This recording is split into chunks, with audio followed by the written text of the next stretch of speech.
Welcome back, ladies and gentlemen, to Naram Promotions, the Real Deal Podcast Show. I tell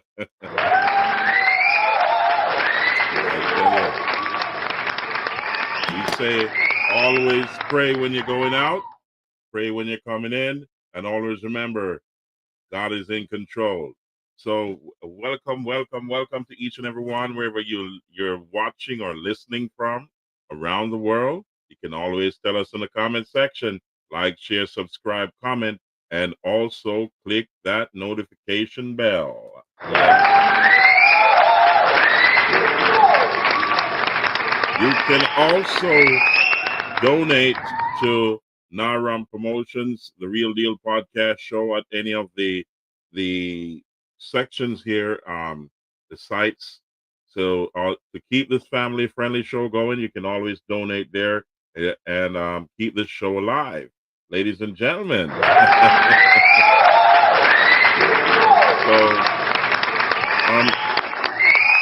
on last Monday, PIP Mondays, we had an audio problem, and I must apologize for that. We had a partial outage of our audio, so the show you did not hear me speaking on my end, and hopefully you can hear me now. If you can, let me know in the comment section. Just say yes, you can hear the audio, or just yes, and I'll know that you're hearing me wherever you are. So these technical issues happen all the time, and we just try to work through them the best way possible. So welcome back to Naram Promotions, the Real Deal Podcast Show. We have a packed show for you.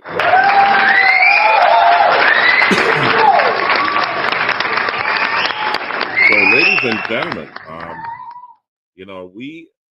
we have a few things that we're going to address tonight, because it is absolutely critical that we do. So,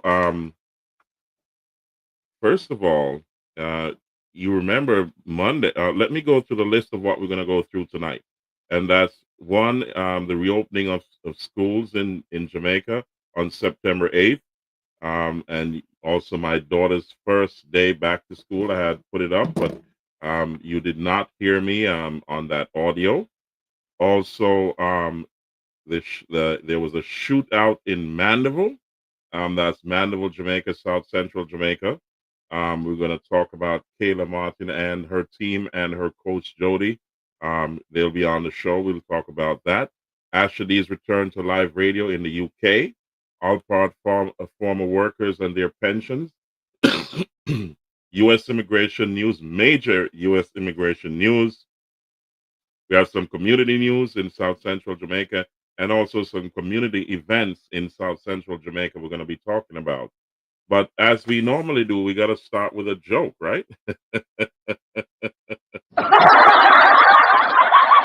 Yeah, we got to start with a joke. So let's kick off our first joke of the night. And this one is very tasteful, given that election have just ended in Jamaica.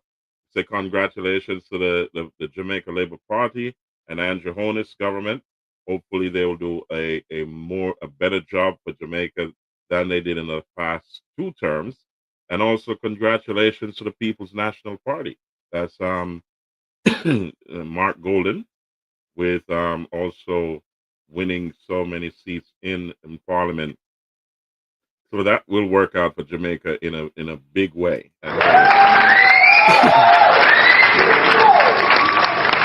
So, ladies and gentlemen, let's start out with our first joke. Should we? Here we go. And this one is very, very tasteful. So let's dive into it and let's see where is it at. Here we go. So we bring it on stage. Here we go, ladies and gentlemen. And Yeah, dear. There, go and try sort out. Let's roll that back for a little bit. Yo. Yeah, bad man, why pray? Yeah. There, go and try sort out something for Sunday evening. Yo, Shaw, why pray? Shaw, 1 p.m. That's a code. Yeah, that. Shaw. I don't mean you talk to. Nah, man, I know you, man. I want to man them for the ends. Oh. I know, man, I come here a long time. So, yeah, me I say, you know, say school will start tomorrow, though. What go on? Yeah, dog. Me I wonder if you could have sent in something, dog.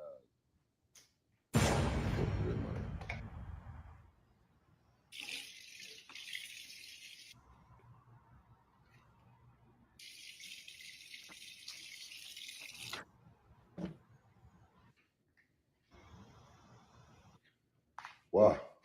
I want the phone. Me hang up on you. So what? Brother, hear me I say, you're not supposed to call my phone about the money, bro. You're not big labor, right, brother? Brother, you're not even there, Jamaica, brother. America, I live if you study Democrat and Republican, bro. Call Andrew, bro. I want to, man. Call Andrew them. I want to, bro. March, we are March. We still a March. All we lose, we still a March, brother. I want to, brother, what you are doing at Jamaica politics? Now, foreign you live, brother. A Trump, if you are worried about, brother, you are worried about phone. Marky. Come on from a phone, brother. You know, say, man, where they are foreign have me up over election.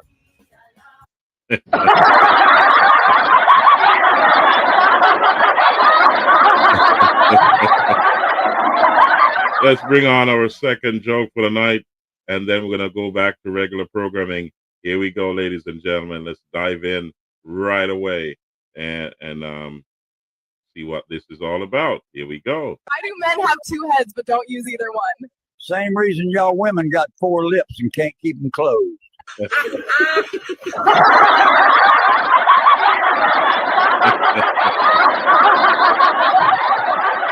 Okay, ladies and gentlemen.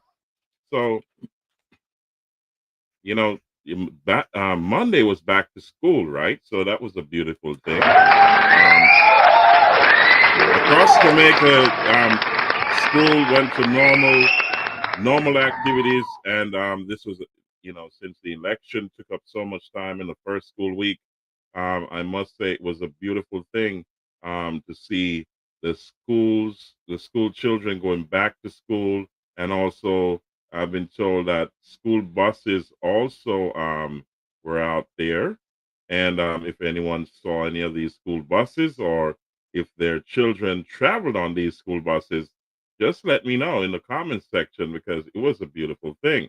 But in in actual fact, my little daughter Giovanna, she went to school for the first time and had her first day. Giovanna. Yeah, so she was happy to go to school, and she had one of her first lessons that she aced in school. So that was a big deal for her, and hats off to her mom, Nikisha, who made sure that she was all prepared and up and running to school. So she was amazing.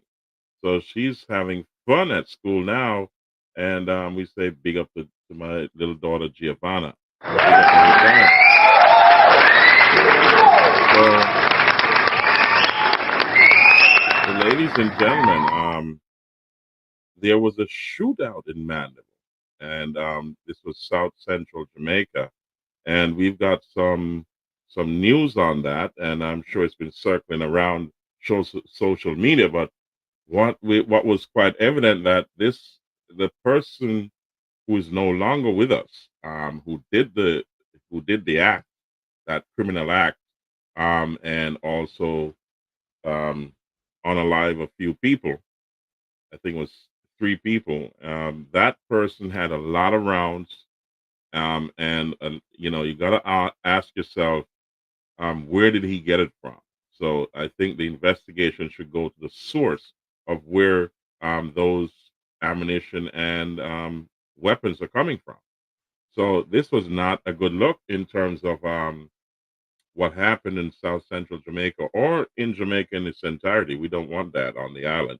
However, let me put this up here, a news clip that spoke about this incident, and it was not a good look. So here we go, ladies and gentlemen. Let's share that with you, and then I'll comment afterwards. There's two clips of this, one from the news media and also one from the Jamaica Constabulary Force. Here we go.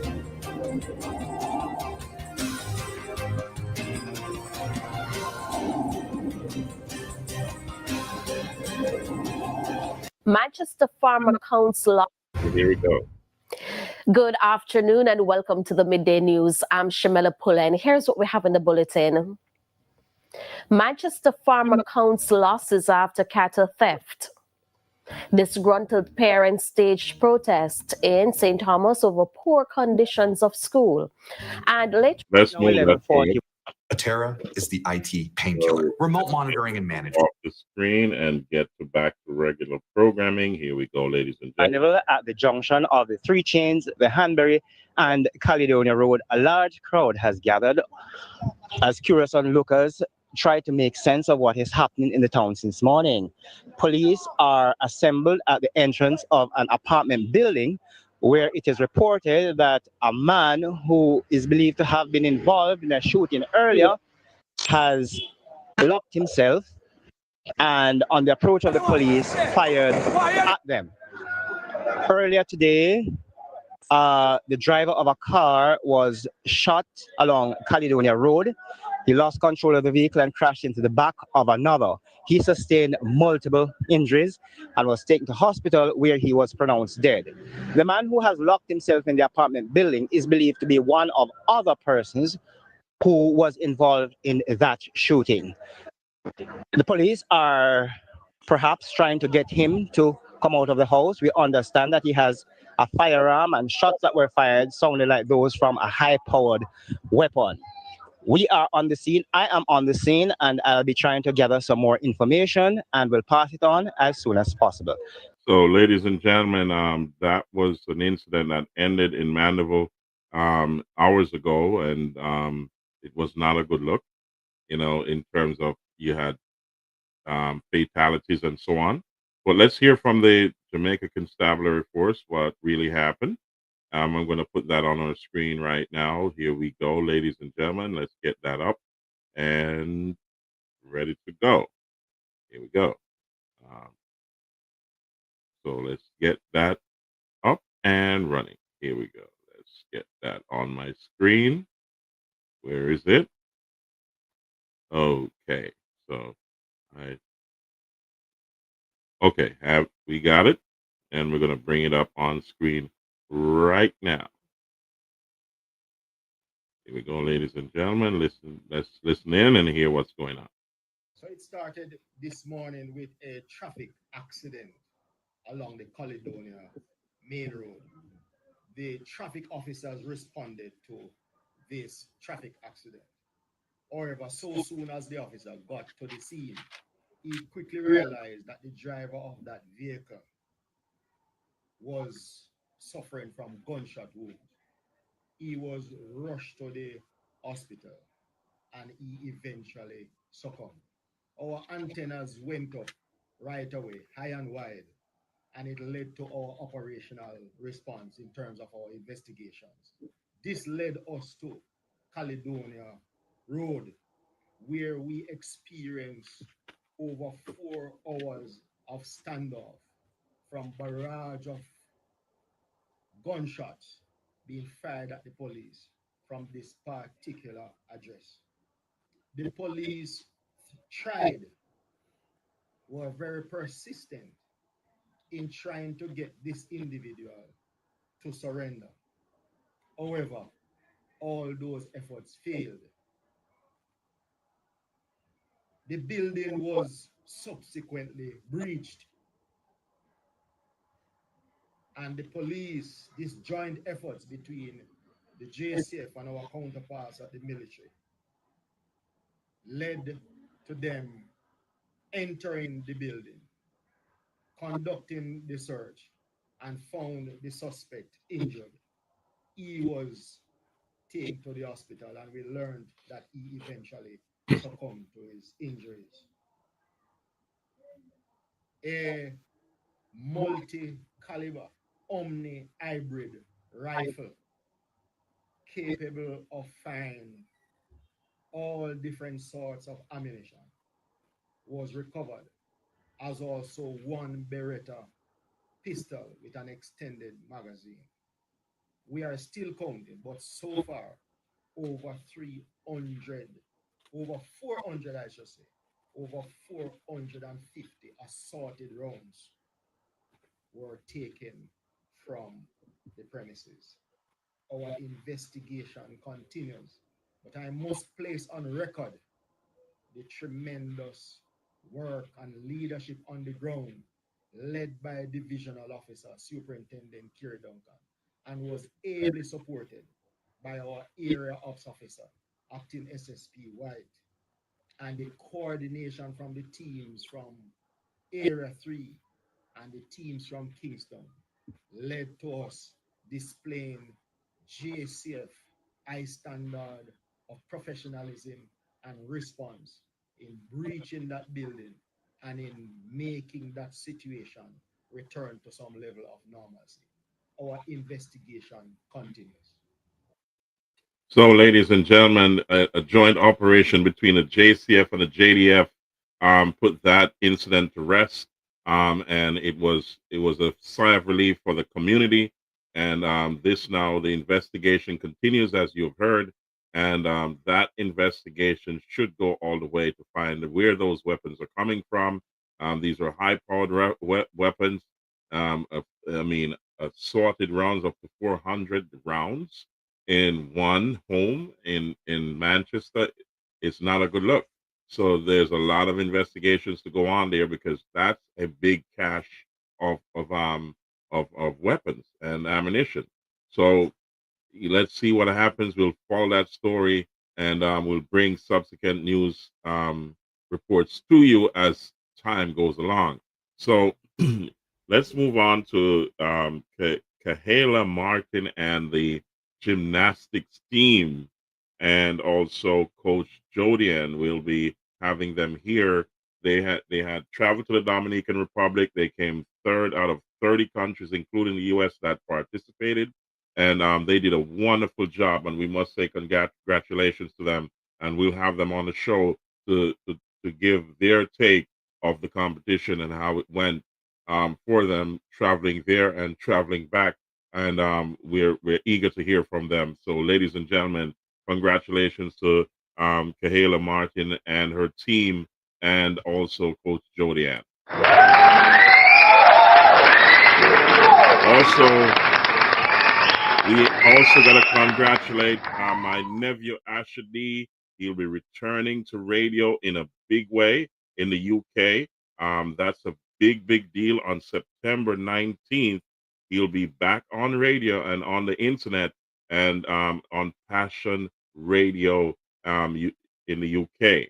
So that we'll talk more about that in the community events.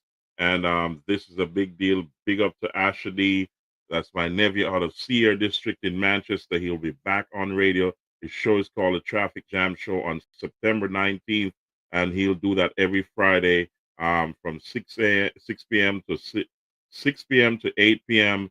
Fridays UK time. So that's going to be a big, big deal. So we also want to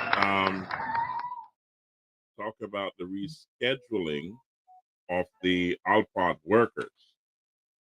These former Alpart workers who were robbed of their pension, well, I say robbed because they are not receiving their pensions, and it would seem that this is going to take some time to get done.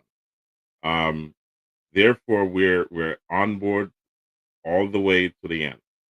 So, ladies and gentlemen, to the former Alpart workers who were disenfranchised from their pensions, the date for that meeting will be set in a couple of weeks. So do not worry, we haven't left you alone, and Mr. Powell, my good friend, I did not abandon all of you. As I said, you got to watch the program and hear when we announce the new date. So therefore, like, share, subscribe, comment, click the notification bell so you know when we're coming on live, and also you can donate to our program here to keep it alive. It's a family friendly show, so we'll be announcing that new date soon. So that's a beautiful thing. Also talking about new dates, we also want to talk about past shows that we did not complete, and that's one the interview with Jamaican. And remember if you remember from the last announcement, Jamaican lost his son, so he could not be on the show. So we're gonna reach out to him and set a new date. So stay tuned in. Like, share, subscribe, comment, and we'll get back to you with a new date, ladies and gentlemen. That's gonna be a big deal. Also, if you remember Hot Gossip, that series with Hot Gossip needs to come to a close. We're waiting for DJ Latta to be here so we can complete that series. And whenever DJ Latta completes his international business, we will be setting the date to complete that series about Hot Gossip sound system and the history of it and how it came to be one of the biggest powerhouse systems in the South Central of Jamaica. We're going to get back to it as soon as DJ Latta comes and finishes his business internationally and arrange a date to be here, because he has to be here. He was a part of Hot Gossip and also a part of Dragon Force. We got to finish Dragon Force also. So we're waiting for DJ Latta to be here so we can complete those two sound systems and the history about them. So stay tuned, guys. That's going to be a big, big deal. Like, share, subscribe, comment, and click the notification bell. Also, we're gonna talk about the Naram family in the UK. They'll be on live very, very soon. You gotta keep tuned in. Lock yourself in terms of like, share, subscribe, comment, and click the notification bell, because that's gonna be a big deal. When I say that's gonna be one of the biggest deals of this show, when you have the entire Naram family on here live from the UK and around this side of the world. All right, so big up to Colonel Stuka, Burrow, and Smiley, and all the crew, Floyd, and all the massive. You know what I mean? So we'll be here live with the entire Naram family out of the UK soon. All right. On the international news scene, Charlie Kirk has died, ladies and gentlemen. If you never heard about Charlie Kirk, then you heard about him right here and right now. So what has happened? Charlie Kirk is a prominent blogger who goes to campuses and talk about politics, and he was very instrumental in bringing around a lot of young students to vote for President Donald Trump. He was shot at a campus, I think in Utah, and I'm going to share that with you right now, ladies and gentlemen. This was a sad news today about the Charlie Kirk. So here we go. We're going to bring that on our screens. This is international news. So here we go. Let's get that up and running. They do say they did hear just one shot heard as he was speaking to a crowd, hundreds, thousands there on hand for this. Of course, AP continuing to report he's in critical condition after being shot there in Utah. Of course, videos posted on social media circulating, very disturbing, from Utah Valley University show Kirk speaking into a handheld microphone while sitting under a white tent with the slogans, "The American Comeback" and "Prove Me Wrong." A single shot rings out. Kirk is reaching up with his right hand as blood potentially gushes from the side of his neck. Very disturbing, very dynamic scene. We're hearing from different people there on hand for this. Hundreds, thousands of people. We're going to hear from Speaker Mike Johnson here in just a short bit of time. But again, we've heard Charlie Kirk there so many times in different conservative circles. And this from the president saying we must all pray for Charlie Kirk, who has been shot. A great guy from top to bottom.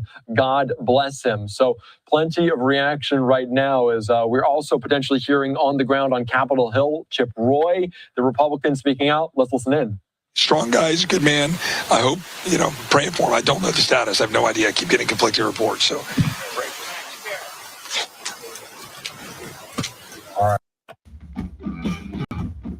So, ladies and gentlemen, Charlie Kirk passed away, and that's a sad, sad news right now for the whole blogging community and the United States. He was truly loved by many, and it's a great void that cannot be filled.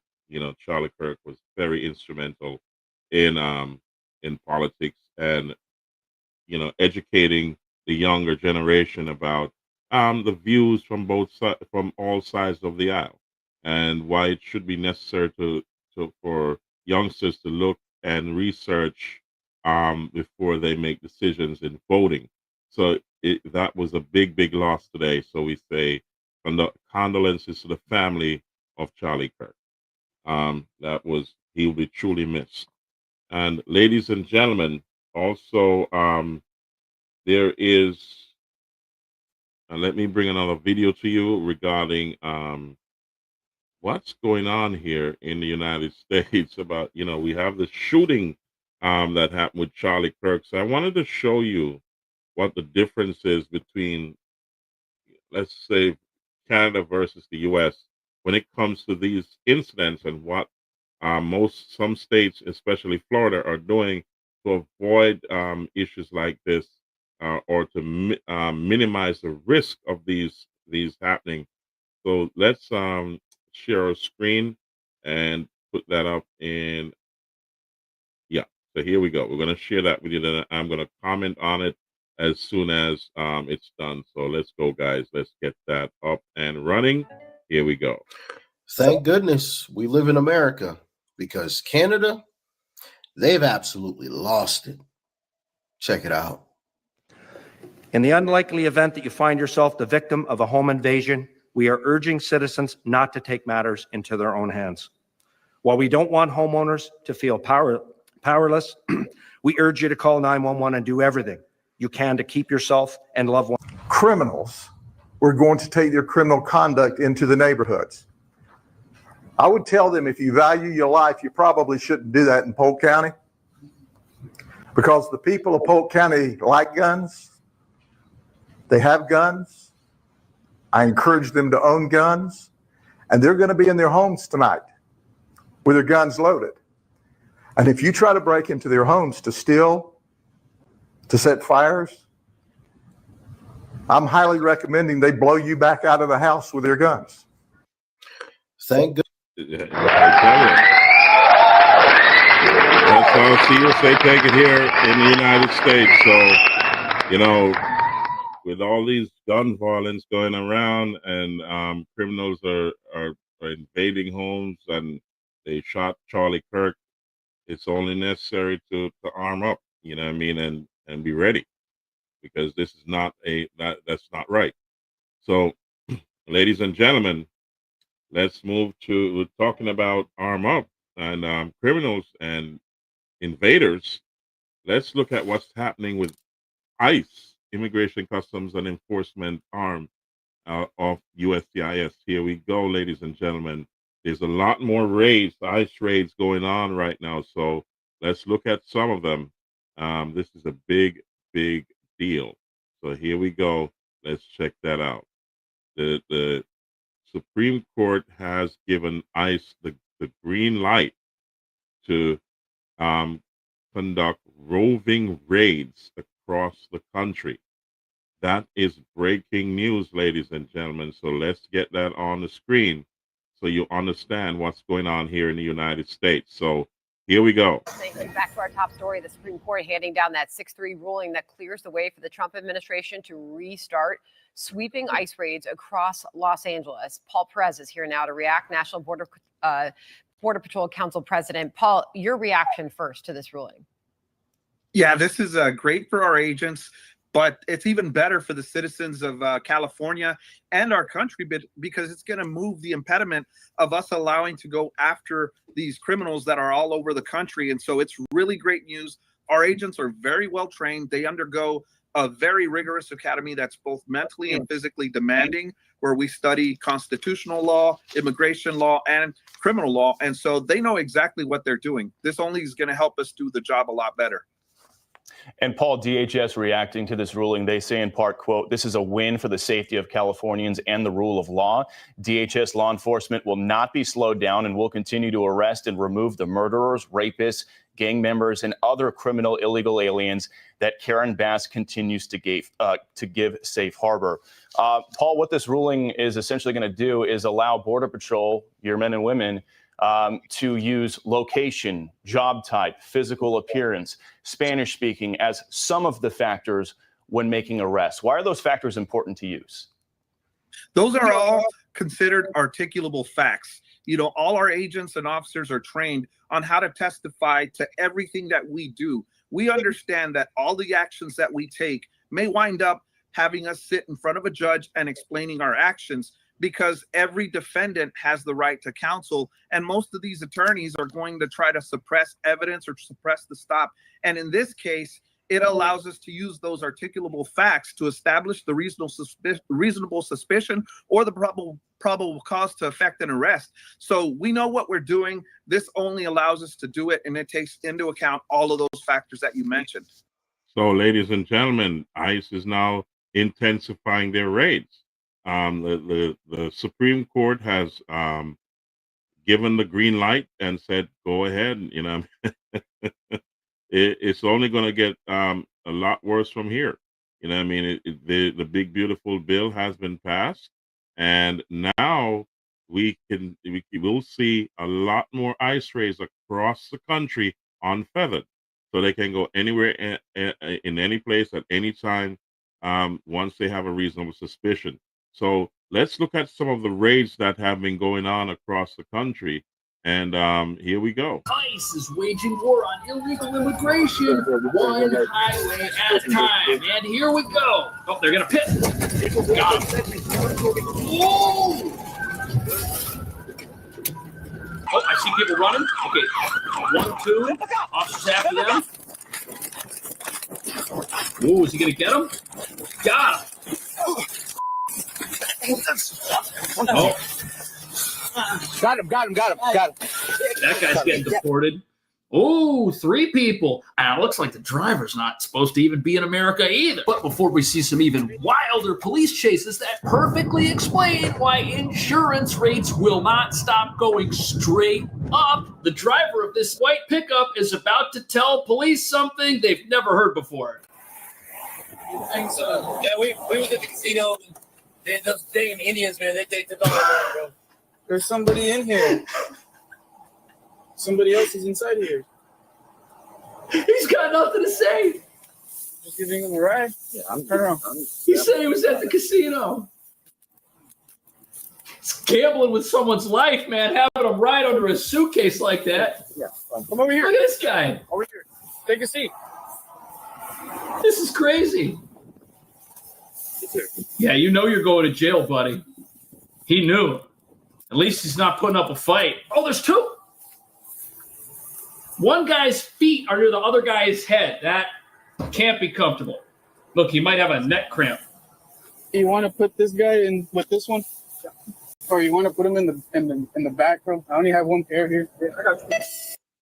Well, that's better. Much faster, and no pumping Okay, let's required. get that This off thing the just screen. connects right to your air compressor. You ready? Let's skip that out and get back to regular programming. Bring everybody back in one piece because they got to arrest 4 people, it looks like.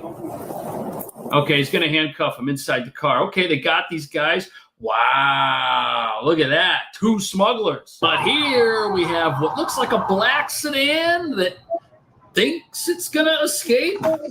It's not going to escape. They never escape.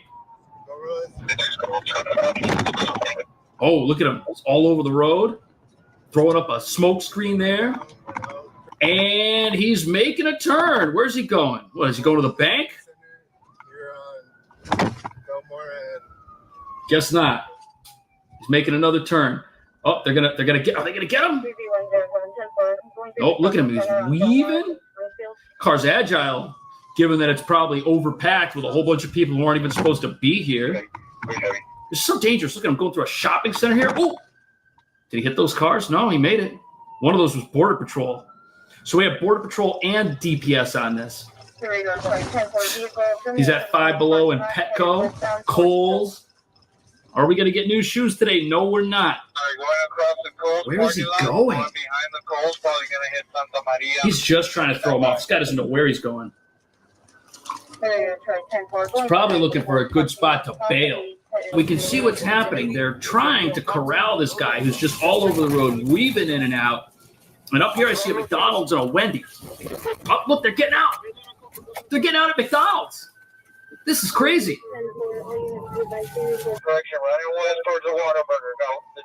They're going to the burger place. Wendy's, McDonald's, we got everything over here. What are these guys going to get? Look, they're heading right for it. Where are they?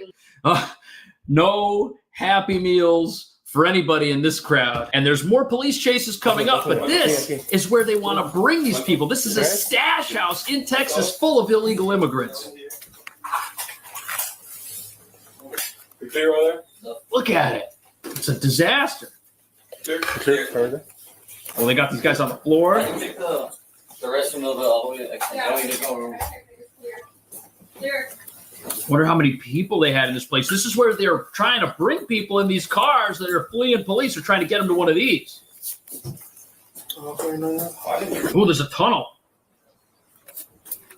That couch has seen better days, man. I feel bad for that couch, having to live with these smugglers. What a weird place. They got an old frame. They're hiding people in the dirt, trying to keep them a secret. If smugglers tell you they're bringing you here so you can live the American dream, you might actually be living underneath their house. And that's true even if they pick you up in a nice BMW like this one. Let's see if he...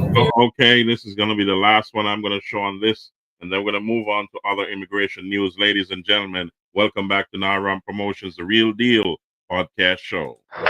Here we go. Let's look at this BMW that's being chased, and this is not what you want to do, ladies and gentlemen.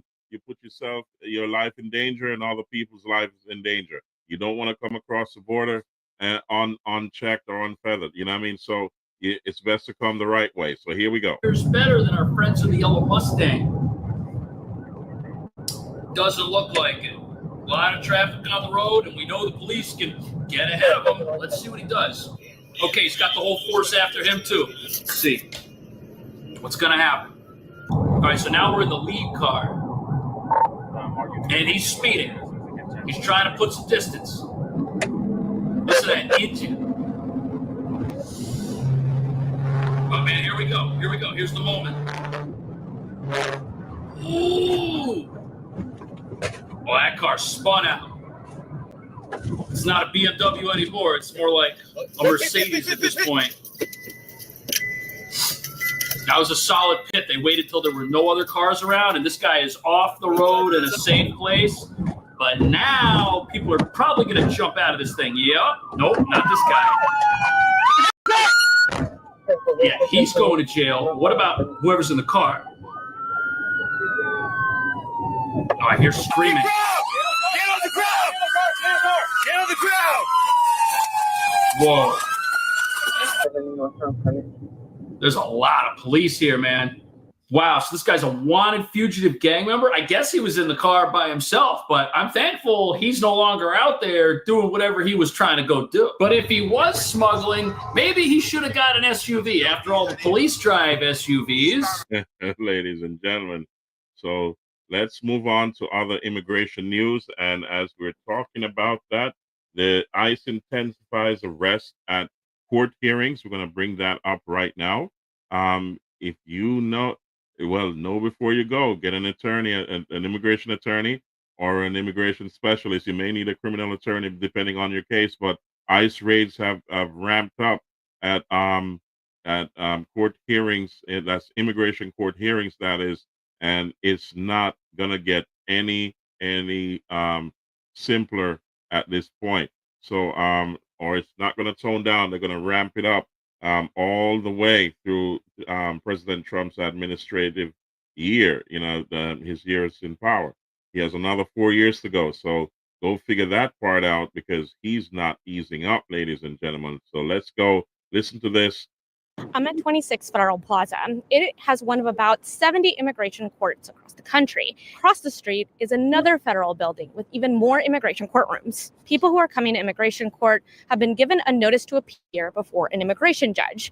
That's because federal immigration officials have found that they may not be in the country with legal status. This is their chance to argue that they should stay. And they can do that by doing things like arguing for asylum or arguing that they have dependents or seeking other reasons. 8 months ago, lawyers tell me that migrants who came to these courtrooms could walk in and out of their initial hearings and be in a rather empty courthouse. Now, Immigration and Customs Enforcement have begun a new tactic of conducting arrests at courts like this one. The Executive Office for Immigration Review, which oversees these immigration courts, has lost over 100 immigration judges in this year alone. This exacerbated a 3.7 million backlog of cases, with some hearings being scheduled as far as 2029. In the halls, you can see posters calling on immigrants to self-deport. There's a general sense of fear and intimidation from federal agents waiting outside courtrooms where they know migrants are leaving their hearings. Experts say that all these factors colliding at once weakens the already limited due process afforded to immigrants and shifts the rules of an already complex system. Shut it down! So, ladies and gentlemen, you heard, and now let's look at what's going on with those who come into the country undocumented, or they were not inspected coming through the border. The rules have changed, and these let me bring this to the forefront so you understand that there's no bond if you're not inspected coming through the U.S. border. So you got to understand what that means, and do not try it, ladies and gentlemen. If you're caught, you will be detained, and probably most likely be detained for a very, very long time. It's not the time for anyone to be thinking about coming through the border and not coming through the front door. That means, when I say front door, meaning come the right way, because your situation can get a lot worse if you're caught breaking the rules and laws of the United States. So let's listen to Brad Bernstein as he tells you about it. A new court decision says you can now be locked up with no chance of bond if you enter the United States without inspection. You have no visa stamp. No matter where you're caught, no matter how long you've been in the United States, the rule used to just apply at the border. If you were caught at the border, you're held in detention, no bond. But now, even if you crossed 20 years ago, and even if you're a single mom, you have a family to support, if you're undocumented, no entry documents, you're being held. So what are your options? 1, stay locked up for months or maybe years, fight your case. 2, give up and self-deport, which is the whole idea behind this policy. They want you to just give up and go. Or 3, file a habeas corpus petition directly in federal court that you're being held unlawfully. Habeas corpus means bring the prisoner forward. And if done right, you would have the possibility of being released within days or a week or so. because only a federal judge would be able to force the government to release you. But make sure you find a good attorney who knows how to file a habeas corpus petition effectively. He or she needs to know how these petitions work, because it's going to be the difference between you spending time in prison for days, months, years, or self-deporting. Save my...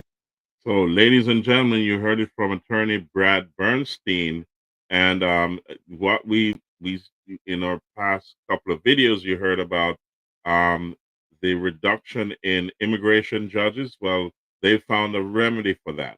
Over 600 military lawyers are now cleared by the Department of Justice to serve as immigration judges. So they will be picking up the slack and doubling their efforts to get the immigration cases going as quickly as possible. So therefore, let's hear about this right now, and then I'll comment on this afterwards, because this is a big deal right now in the United States. So here we go, ladies. There is a new strategy to share tonight to target a backlog of immigration cases.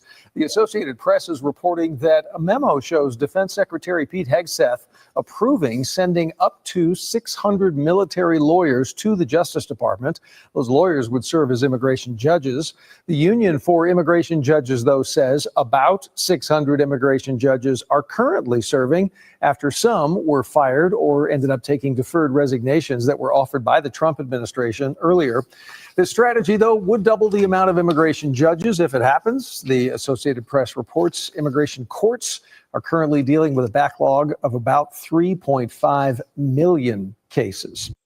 So this is going to alleviate that backlog in very short order. That's a big deal. And you can imagine, with so many other judges being added to the floor of immigration, then you're going to have a lot more detentions. As you can see, sweeping, roving raids are happening across the country, and also alligator has been given the green light to go ahead and take in their customers.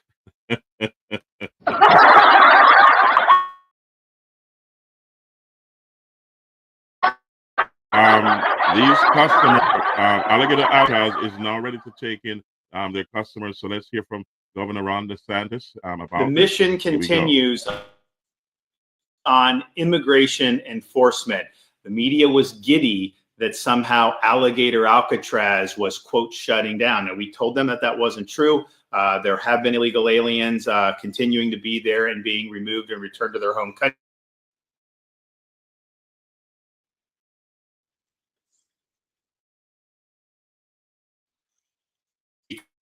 Leftists ruled implausibly our own, because they didn't do it in an impact statement. Well, we said we would fight that. We said the mission would continue. And I'm pleased to say that the 11th Circuit Court of Appeals has just stayed that ruling and stayed the case. So Alligator Alcatraz is, in fact, like we've always said, open for business. The mission continues, and we're going to continue leading the way when it comes to immigration enforcement. So you heard it from Governor Ron DeSantis and about Alligator Alcatraz. It's open for business. The roving ice raids continue, and I'm telling you, it's a big deal. Now, for those who are here and they're committing marriage fraud, I would suggest to you that you cease and desist from doing that. There's a lot going on, and a lot of changes have happened, and you'll be caught. You will be caught, ladies and gentlemen. So pass this on. Like, share, subscribe, comment, and click that notification bell. Pass this on to someone who needs to know. If you're committing marriage fraud because you want benefits here in the United States, that's the wrong move, and you will be caught. So let's listen to that right now. And I'm going to play 2 videos on that. So here's the first one. Let's go.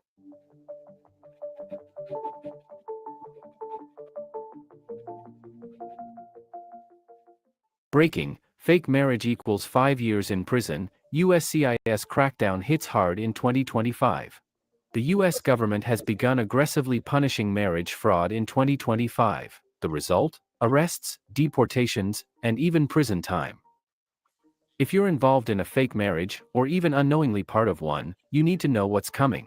The Trump administration has turned marriage fraud into a top-tier immigration enforcement priority. And USCIS, ICE, and the Department of Justice are now working together to uncover sham relationships faster than ever. The consequences? Up to 5 years in federal prison, permanent bans from U.S. immigration, and full removal from the country, even for green card holders. Marriage fraud, what USCIS considers illegal in 2025. Marriage fraud isn't just about forged papers or fake ceremonies. It's about intent. If your marriage only exists to gain immigration status, that's a federal crime.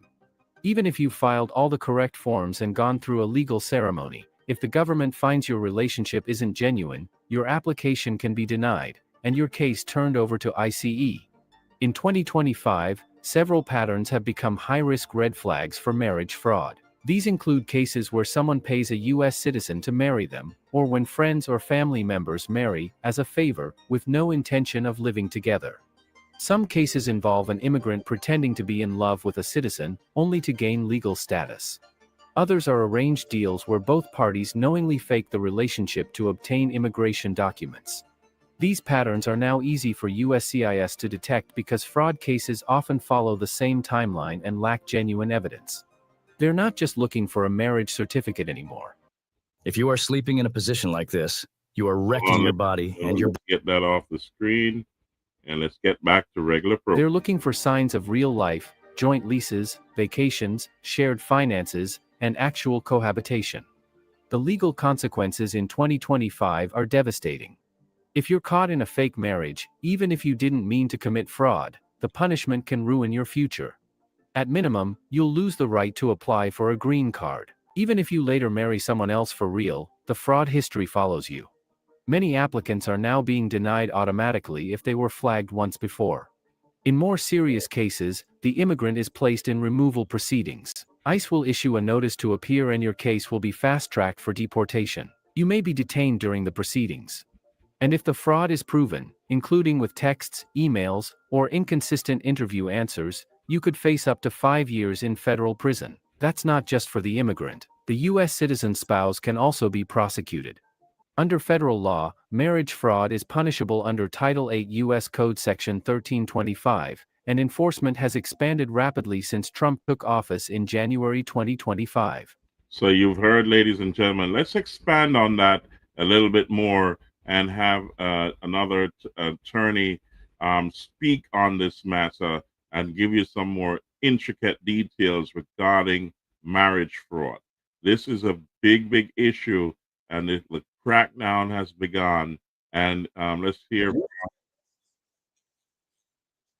Hi, I'm Jim Hacking, immigration lawyer practicing law throughout the United States out of our offices in St. Louis, San Diego, and Washington, D.C. USCIS gave an announcement recently that on August 1st, the agency updated its policy manual and detailed how they're going to start handling marriage-based green cards moving forward. We want to talk about all those changes in today's video and bring you up to speed, because if you are an immigrant going through this process, you need to know these changes because they're going to affect exactly how your case will be handled. So the agency made 3 significant changes to the policy manual. The first is, for the very first time, they gave us a list of those instances in which they believe that an interview will be required. They're telling officers, if you come across one of these 10 or 12 scenarios, you are required to inquire into the validity of the marriage. The second big change to the policy manual was that they are making it clear that just because you file an I-130 petition for someone, that does not slow down or negate the ability of USCIS to issue that person a notice to appear. So this is going to have a big impact on people who are out of status in the United States, who marry a U.S. citizen and are seeking an immigration benefit. So we'll talk about that. And the third major way that USCIS changed the policy manual was they are not going to just blanketly accept that every document you provide to the agency is legitimate. They are going to make sure that every document is verified. They're going to scrutinize every birth certificate, death certificate, marriage certificate. They're not going to assume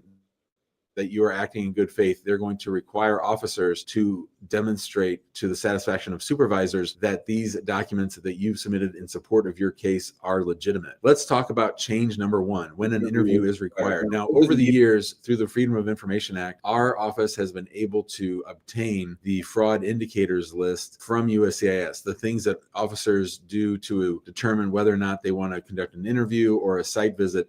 Well, now USCIS has added a new section to the policy manual to clearly set forth when an officer is required to conduct an interview. The first scenario in which USCIS will require an interview is if there's missing evidence or inconsistent answers in your I-130 or your I-45 application or the supporting documents. If USCIS officers believe that the marriage is not real, or they have confusion or questions about what you have in your case and why things don't match up, they are now required to conduct an interview and to talk to you and your spouse about whether this marriage is real and whether the beneficiary is deserving of lawful permanent resident status in the United States. Similarly, if the officer finds that there is inconsistent information in the forms or derogatory information in the backgrounds of either the beneficiary or the petitioner, that is, criminal records for either the person sponsoring or the immigrant being sponsored, USCIS is required to conduct an interview and ask everything about those instances. Tell us about those arrests. Tell us about these inconsistencies.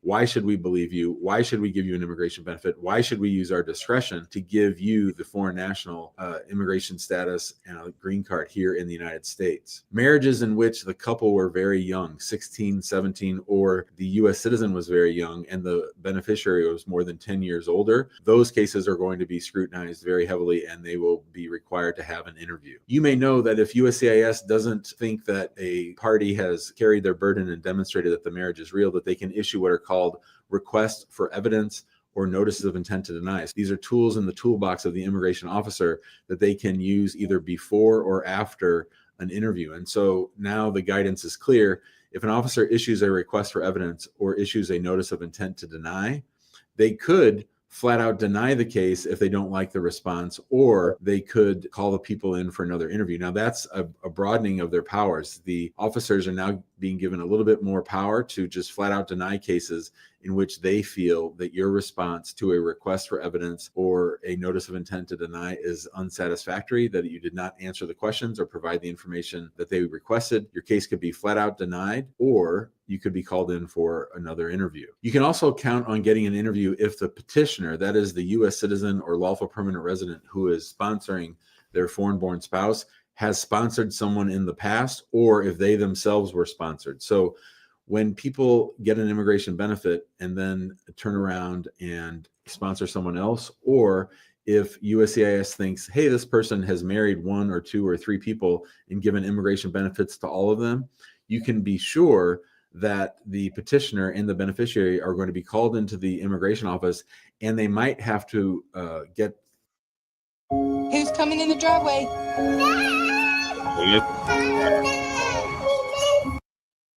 And go back to regular programming. Here we go. Only is this current marriage valid, but also the prior marriages were valid, that they were for love and not just to get an immigration benefit. They want to make sure that this petitioner is not just someone who marries people to get them marriage-based green cards. At the same time, you're also going to see if a beneficiary has been involved in prior marriages or prior immigration benefits, and even if those cases weren't necessarily denied, but they were withdrawn or they were remained pending and USCIS was never notified, you can expect that if the beneficiary has been involved in prior marriages or prior attempts to obtain lawful permanent resident status through marriage, that they too are going to be interviewed by the officer. Interestingly, USCIS also listed two situations that have always required an interview at USCIS, and that is where the petitioner obtained lawful permanent resident status through marriage and now is sponsoring somebody else. So this is what we call in our office a pivot case, where somebody gets a green card and then divorces the person that sponsored them and quickly marries someone else, usually from the home country,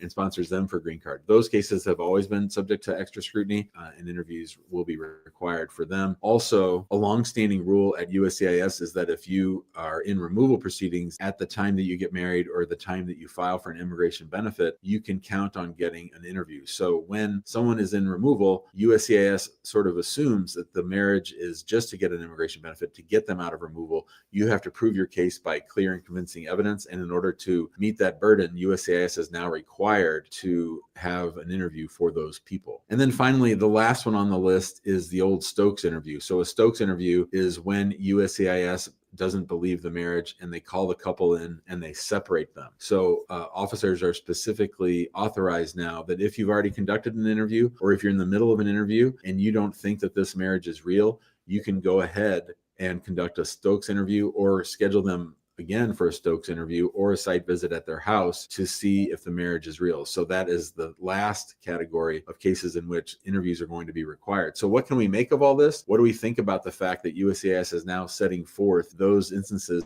in which an interview is going to be required? I think part of it is that they want to get it all into the policy manual. Part of it is that they want to scare people and say, hey, if you have one of these cases, you can expect to be held to a higher standard and you're going to get extra scrutiny, because they want people to not file. They want them to be scared. They want them to be worried about whether or not their cases are going to be approved or not. And so in my mind, this is really a time where you need to think about having an attorney help you through the whole process. The next big change at USCIS as a result of this August 1st memo, USCIS is not going to speed up your I-130, and they want you to know, and they've clearly set forth in the policy manual, that just because you file an I-130 petition for your spouse, that does not mean that ICE or USCIS won't give your spouse a notice to appear in immigration court. In other words, you are out of status, USCIS knows that you're out of status, they could issue you a notice to appear in immigration court before your I-130 interview, at your I-130 interview, or after your I-130 interview. So if you look back at Project 2025 and you look at the assumptions that USCIS and ICE want to make, is that if they come across anyone anywhere in the country, it could be at Home Depot, it could be at a church, whatever it is,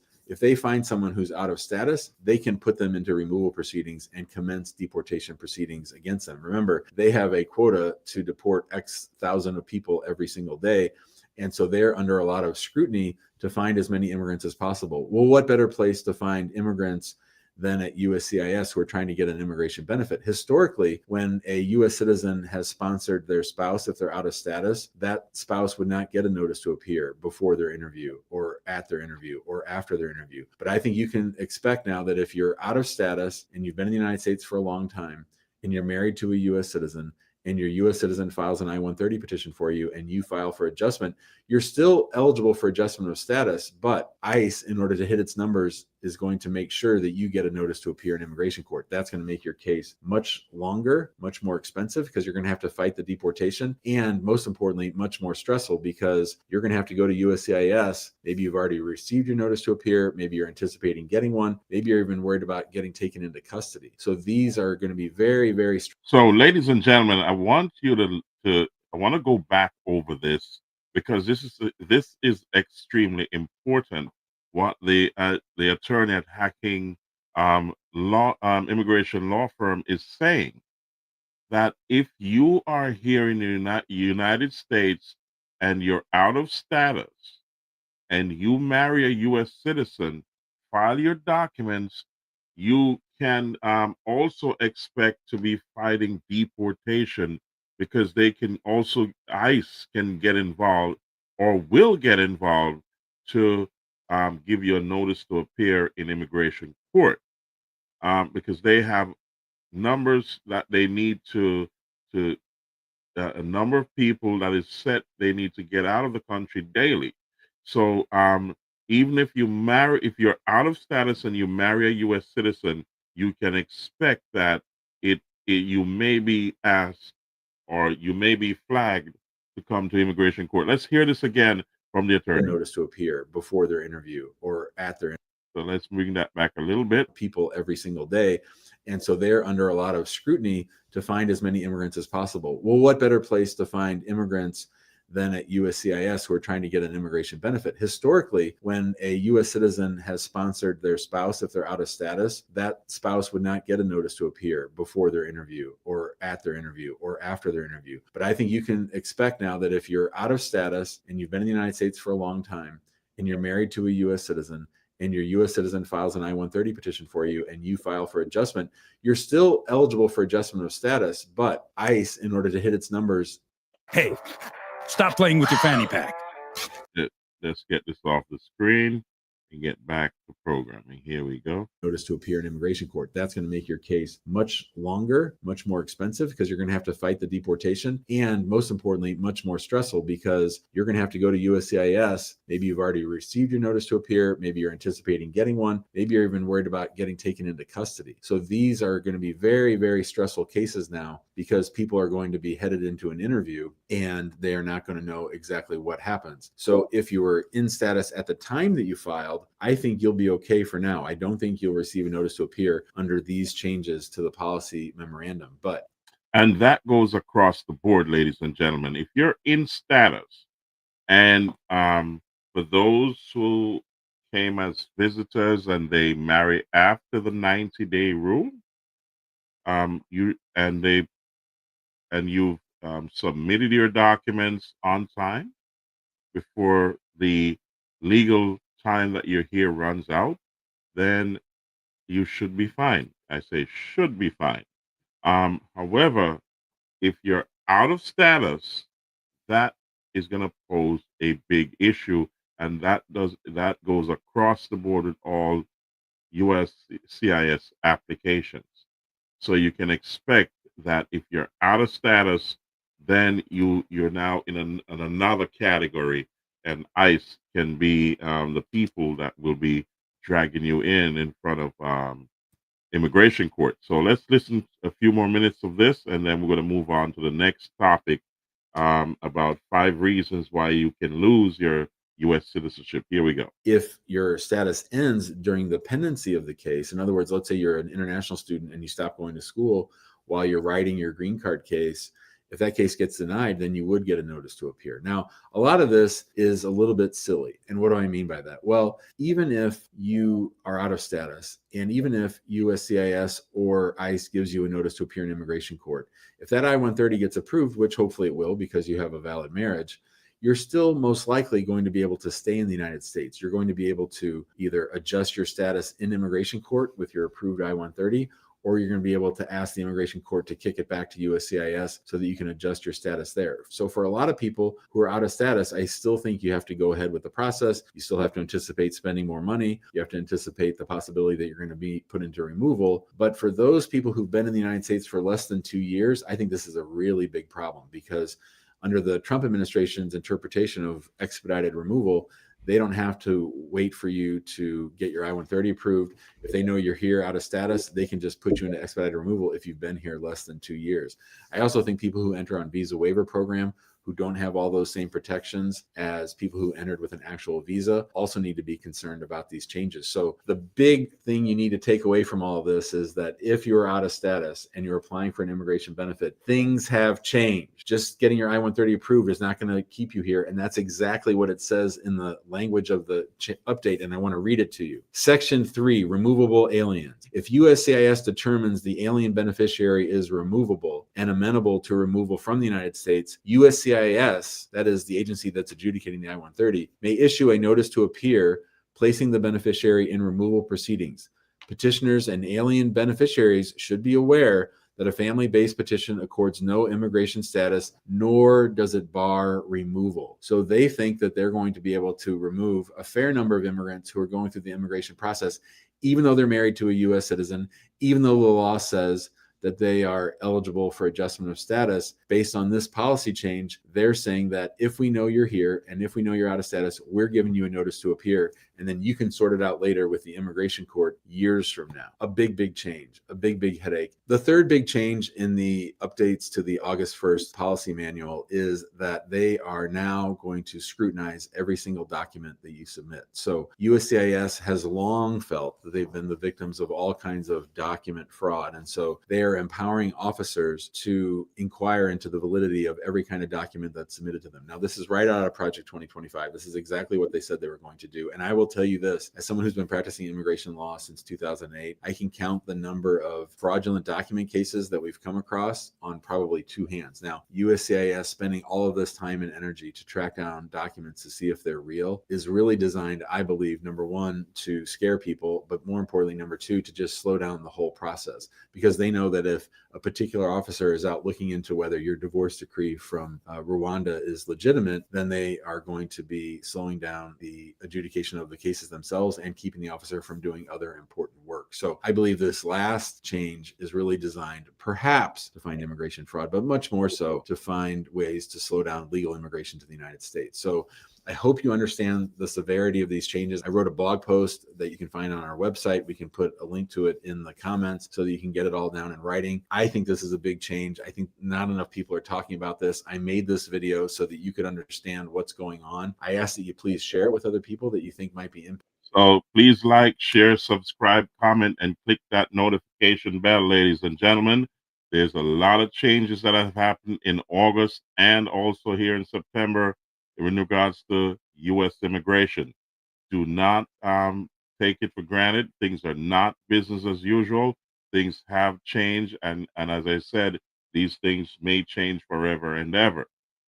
So there's also, if you think you're okay as a U.S. citizen, there's 5 things that can cause you to lose your U.S. citizenship, and we're going to go into that in a second. Please like, share, subscribe, click that notification bell and that subscribe button right now and help out the show to keep alive. We want to keep this family-friendly show alive. Share it with somebody who you need to know. Just do that right now. Click right now, ladies and gentlemen. We're also going to share about some news about the new rules that threaten green card applications. And also we're going to talk about public housing for those who have come here and are out of status and they are receiving government benefits, and those are drying up. And this is the dragnet is pulling tighter and tighter for those people, because the roving ice raids, as the Supreme Court has given the green light for raids to happen whenever, however, and wherever. So this is going on right now, and it's gonna tick up and up. It's gonna increase across the 50 states. They're not joking. The borders have been closed down, and now they're pulling that dragnet tighter and tighter. And we're going to be talking about public government housing, Section 8. We're going to talk about that soon, because they're doing away with all of that. So, ladies and gentlemen, we're going to go into 5 reasons that you can lose your citizenship, and this is no joke. For those who are retired or living abroad, you need to know or keep, sign up to the State Department's STEP program so you can get news whenever the United States makes changes that will affect you. You can sign up to all the U.S. government State Department website that controls the embassies. So you need to know. So you get these text messages, you get the bulletins and all that good stuff, and all the news that you need to know that's important to your case. You cannot sit around and say that it's a-okay, I have my citizenship and I'm living abroad, and you're not going to pay attention to what's going on. That's not something you want to do. You want to be informed all the time, ladies and gentlemen, so that whenever there's a change, you will know immediately. So let's listen to this quickly. You believe that a U.S. passport is a lifelong ticket home. You think U.S. citizenship is untouchable, that once you have it, it's yours forever. And you believe that as long as you don't commit a crime or betray your country, no one can take away your right to call yourself American. But the truth is, every year, thousands of Americans lose their citizenship, not because they were convicted of a crime, not because of treason. Sometimes they don't even realize they're doing anything wrong. They lose their citizenship simply because of a signature on a form they didn't read carefully, because of an action that seemed harmless, buying a house, applying for a public health card abroad, or agreeing to serve on a local council. and by the time they realize it, it's already too late. Can you imagine standing at a U.S. airport immigration desk, your passport denied, the officers shaking their head? Sorry, you are no longer a U.S. citizen. All the benefits, all the legal protections, all the ties to the country you once called home, gone. And the scariest part, this can happen to anyone living overseas, even you. Today, I'm going to show you 5 silent actions, things many people do every day that could cost you your U.S. citizenship without you even knowing it. But before we get to the causes, you need to understand the true cost of losing that blue passport. First, you lose the right to return freely. No more walking straight through immigration with your U.S. passport. From the moment your citizenship is revoked or voluntarily renounced, you become a foreign national. To re-enter the U.S., you must apply for a visa, just like any other foreign citizen. And visas aren't always granted. If your application is seen as a long-term immigration risk, it can be denied instantly.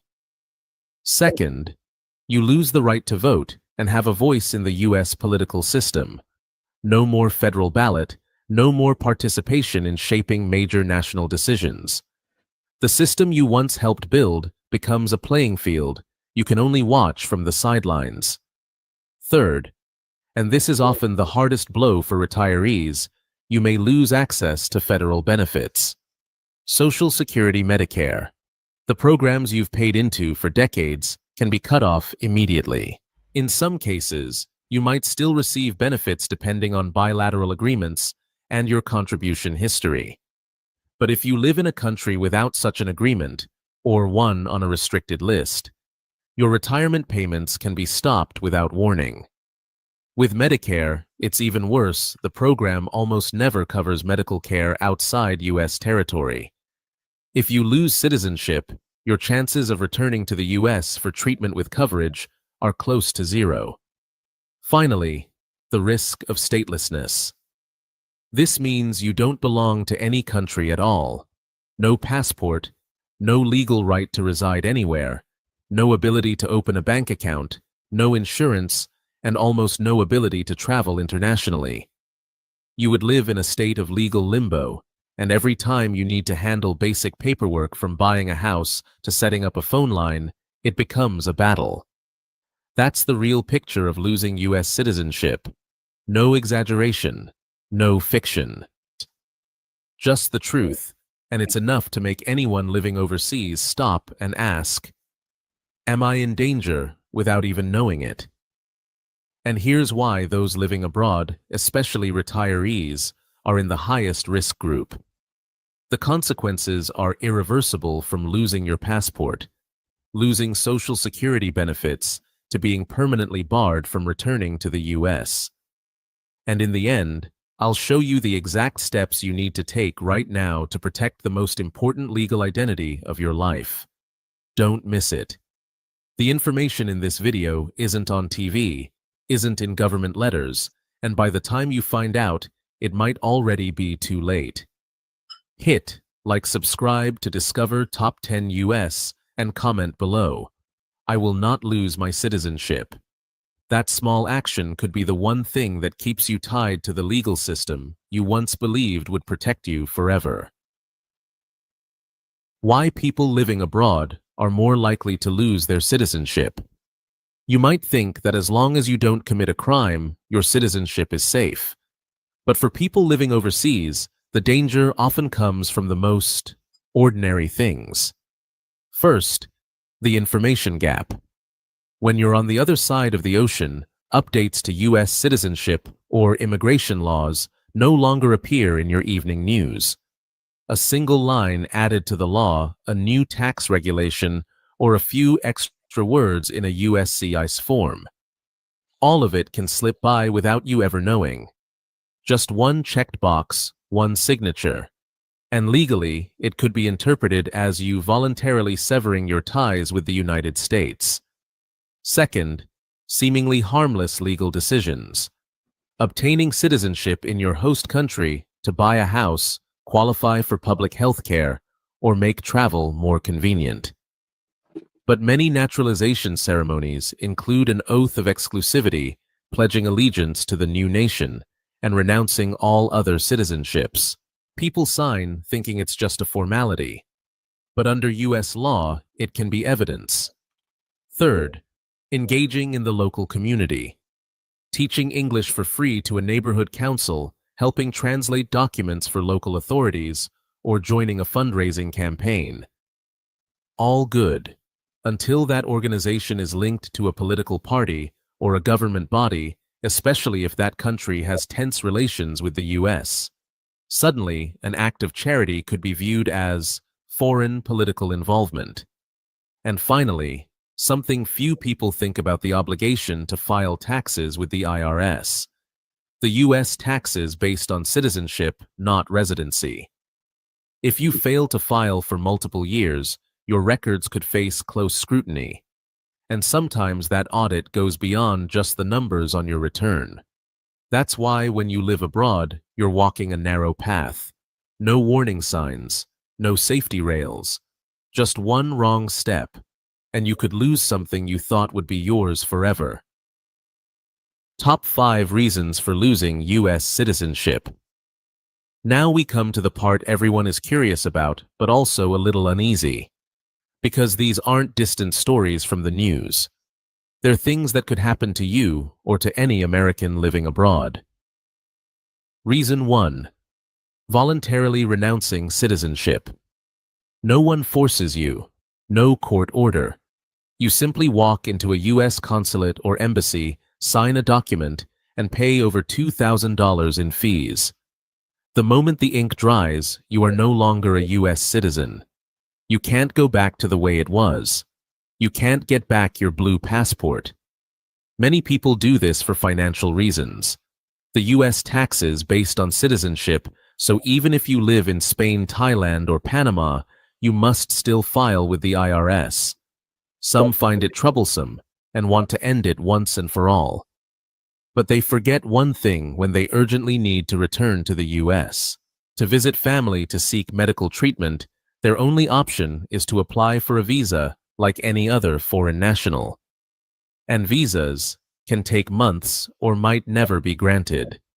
I once heard about a couple living in Spain. They gave up their citizenship to simplify taxes. A few years later, the husband in California fell gravely ill. His wife tried to fly back, but her visa hadn't been approved yet. He passed away. She couldn't be there for his final moments. Reason 2. False statements or concealment. During naturalization, you might think that was 20 or 30 years ago, who would remember? But when it comes to citizenship records, time doesn't erase the evidence. If there is proof that you lied or omitted crucial information during the naturalization process, whether about your background, past activities, or your real name, the U.S. government can reopen your case, revoke your citizenship, and deport you. There was a case of a businessman who had become a U.S. citizen over 25 years earlier, living a stable life and paying taxes. But when he got involved in a civil lawsuit abroad, old information about an undisclosed criminal case surfaced. Just a few months later, he lost his citizenship and had to leave the U.S. Reason 3. Serving in a foreign military or holding a foreign government position. This might sound rare, but it doesn't only happen in wartime.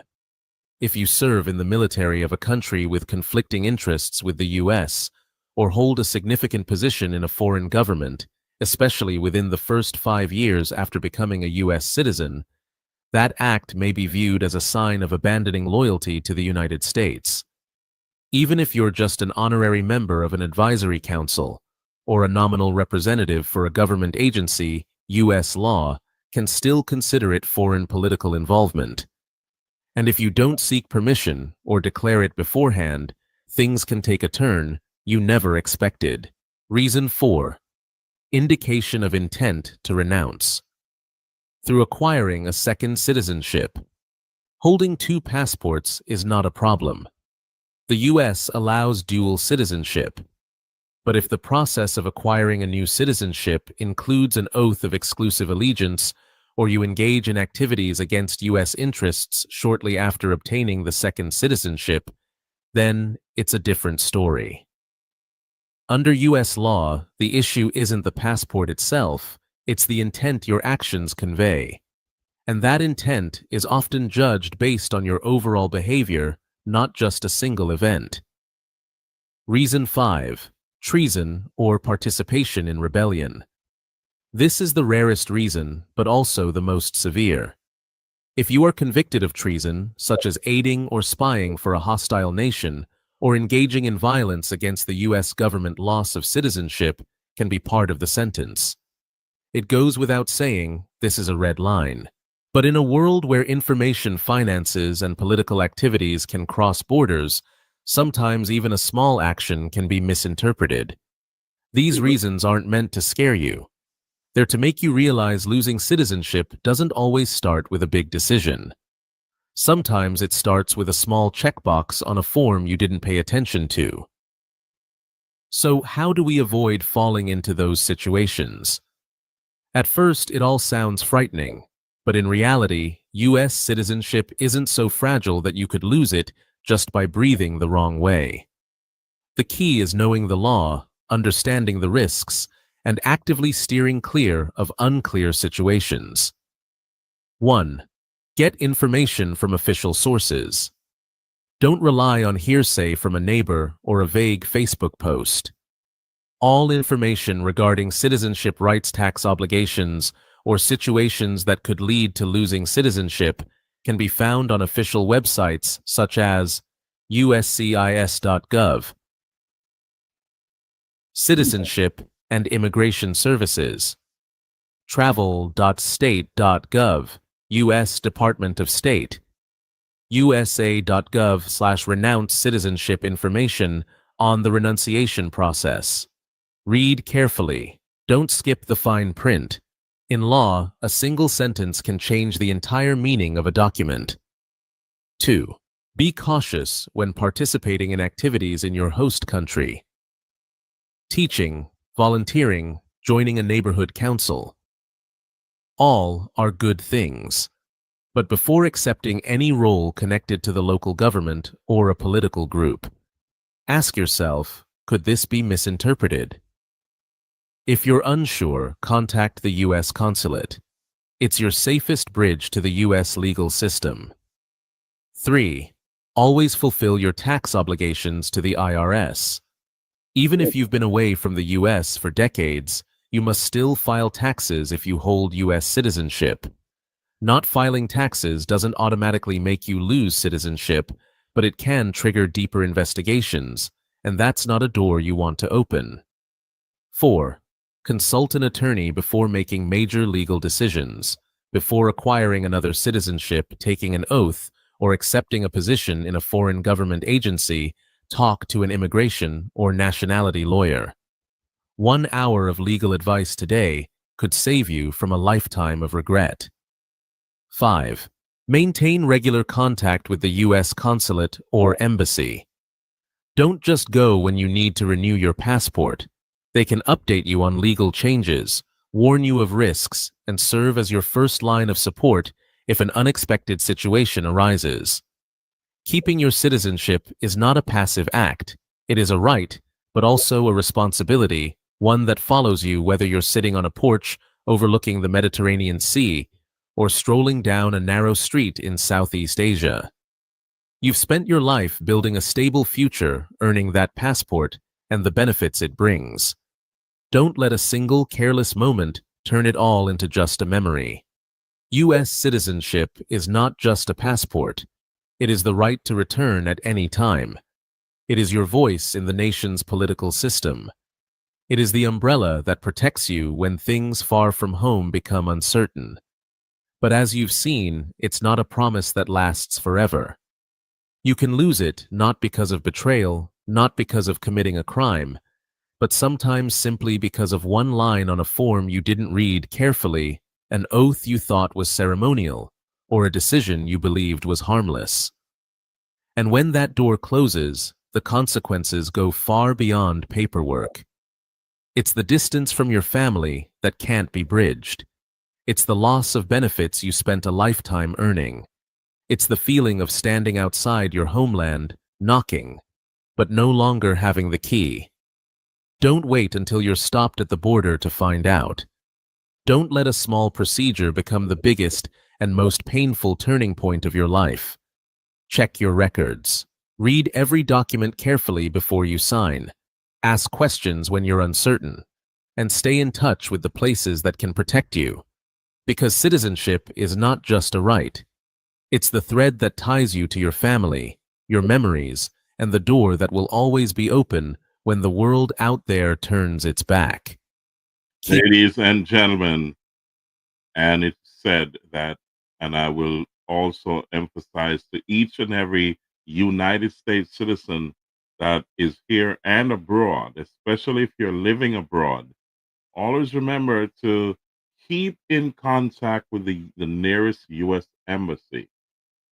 That's your lifeline to keep you abreast of all the new changes or what you need to do to satisfy your citizenship.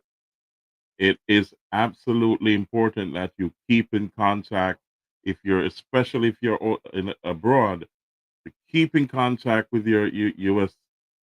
Embassy and the U.S. government. Also, those who are here as citizens, file your taxes. Don't make that mistake. Things have changed in a way that the unthinkable is now possible, and you do not want to open certain doors to find out. You know what I mean? So it is extremely important that you do. So we're going to move into the new rules that threaten green card holders. And these new rules, you need to know, especially if you're here, you're seeking a green card, or you have a green card and you're going to seek citizenship. There's a lot of things that you need to know because a lot of things have changed, and it has changed not for the better, for the worse. There's a lot more scrutiny and there's a lot more hurdles that you have to cross in order to maintain your status here in the United States. Welcome back to Naram Promotions, the Real Deal podcast show. Please like, share, subscribe, comment, and click that notification bell. Do that right now, ladies and gentlemen. Keep this family friendly show alive. And also, you can donate to us. You're scrolling down below to keep this show alive. If you share this with your family and your friends so they can hear what's new, because we keep it going right here at Naram Promotions. Welcome back, ladies and gentlemen. Tell me in the comment section, or if you want to ask a question or you want to come on live to speak about something, you can tell me in the comment section right now and I'll open the phone lines. So ladies and gentlemen, let's get back and we're going to talk about the new rules that affect green card holders. This is absolutely important. You got to share this with your family and friends and let them know that this is not business as usual. Things have changed. So let's hear it, ladies and gentlemen. We're going to put it on the screen and then we're going to dive deep into this situation. So these are the new rules that affect green card holders. Here we go.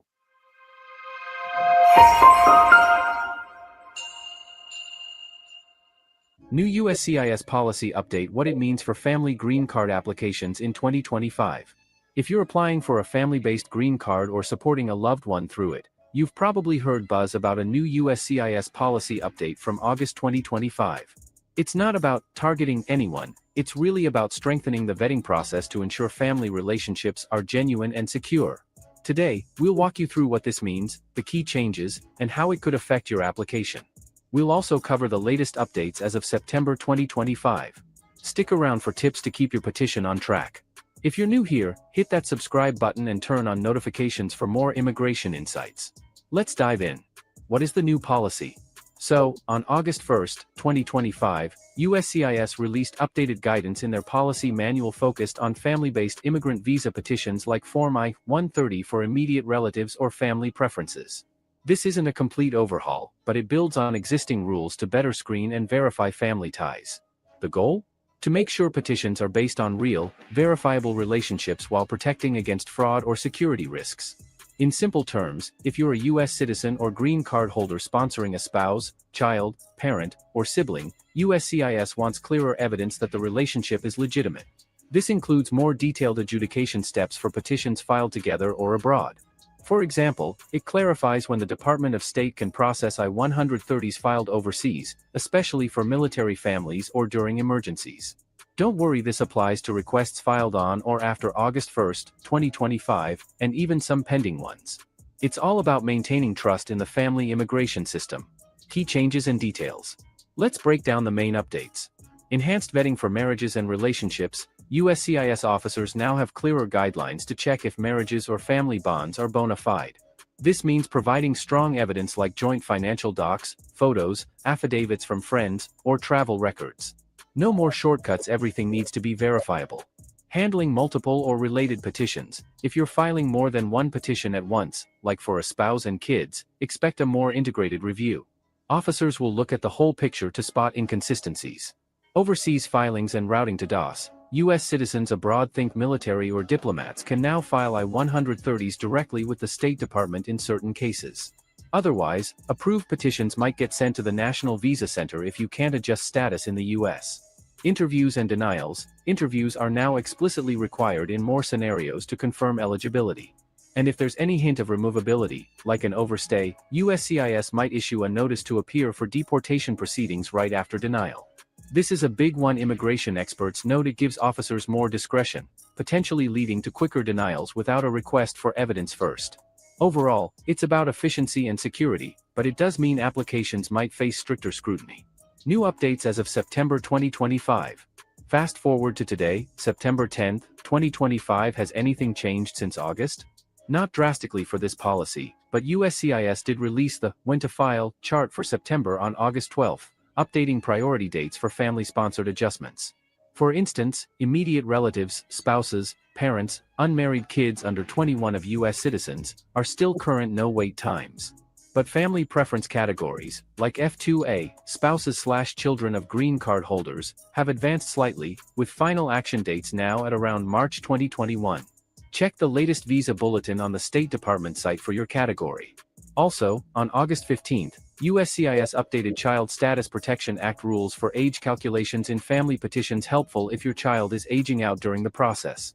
These tweaks show USCIS is actively refining family immigration to keep things fair and current. Implications and tips for applicants. What does this mean for you? If your application is straightforward with solid evidence, you should be fine. But if there's any complexity like a short marriage or international elements, prepare for extra steps. The risk of denial has gone up slightly due to the added discretion, so accuracy is key. Here are top tips. Gather strong evidence early. Don't skimp on docs. Include everything from tax returns to chat logs showing your relationship. Consult a professional. An immigration attorney can review your case to avoid pitfalls, especially with the new interview requirements. File correctly. Double-check forms on the USCIS site. Recent updates include tweaks to marriage green card procedures. Monitor visa bulletins. Use the monthly updates to time your filing right. Stay informed. Policies evolve, so bookmark official sources. That is all for today. So, ladies and gentlemen, as you heard, there's a lot of stuff that can actually affect your applications for green cards and also your applications for citizenship.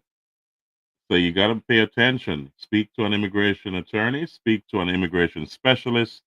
Do not go it alone, guys. Things have changed.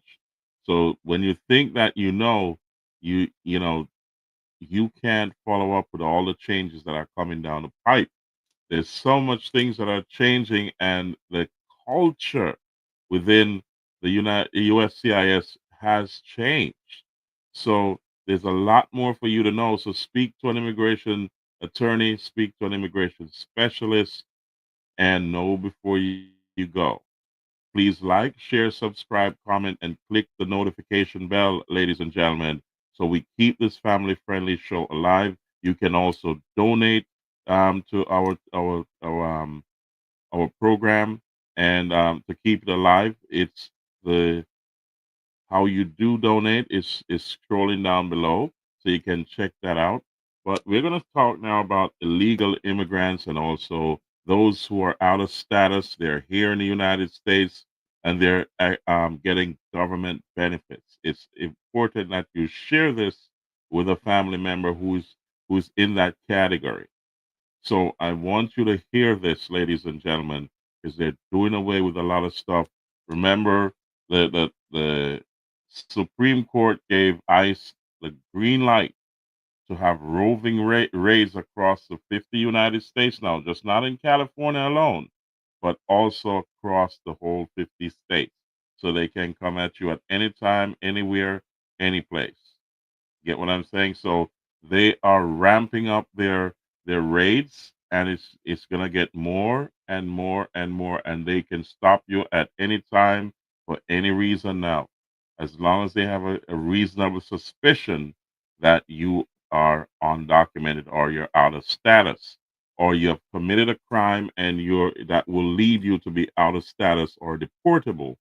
Once they stop you and start to probe into your life, then if you are not prepared, the tables can turn on you. So know before you go, guys. If you have something going on in your life, you can also call the number scrolling down below if you need to be pointed in the right direction. So, ladies and gentlemen, always speak to an immigration attorney, always speak to an immigration specialist if you know that, or if you suspect that something is wrong with your case, with whatever case that is that you're filing with USCIS or your current status. Okay, ladies and gentlemen. So let's bring this final immigration video up here. Then we're going to go into some community news and some community events. So here we go. Let's share that with you. And please share this with your family members and friends who you know are in this situation. So here we go, guys. I'm going to put that on screen, and here we go. This is it. Video covers some major game-changing news on Section 8 housing. HUD Secretary Scott Turner just launched a nationwide audit of public housing authorities to make sure illegal immigrants aren't receiving HUD-funded housing. We'll break down this bold move, why it matters, and what's next from the Trump administration. Let's dive in. Mr. Secretary, so explain to us how this will work, rooting out the illegals who are on government welfare and housing. Well, Charlie, it's great to be with you. And you alluded to it. President Trump is serious, not only in cleaning up the crime in our streets, but also American citizens will be prioritized when it comes to living in HUD-funded, government-funded housing. We just sent out a letter to the D.C. Housing Authority, and it has been received by them. And as you said, they have 30 days to give us a full, comprehensive account of everyone living inside of D.C. housing authorities that are receiving Section 8 vouchers or any type of HUD funding. We want the names, the address, the number of people in the unit, the size of the unit, the cost of the unit, and they must give us their American citizenship status or eligible immigration status. No longer will we allow illegal aliens to live in taxpayer-funded housing here in America. In the last administration, in the Biden administration, Charlie, they turned a blind eye. They didn't collect the data, but those days are over. We are collecting the data to make sure that illegal aliens, and for that, criminal activity, no one doing criminal activity is living in HUD-funded housing, which is literally on the backs of taxpayers in America. What has been the reaction of authorities in these sanctuary cities to this effort? Well, you know, they don't like it, but it doesn't matter. It's the law, Charlie. We're going to uphold the law to its fullest extent, as you've seen with President Trump, as you've seen there with Tom Homan, Secretary Noem, and others. We're going to uphold the full extent of the law. And at HUD, we will support the president in this.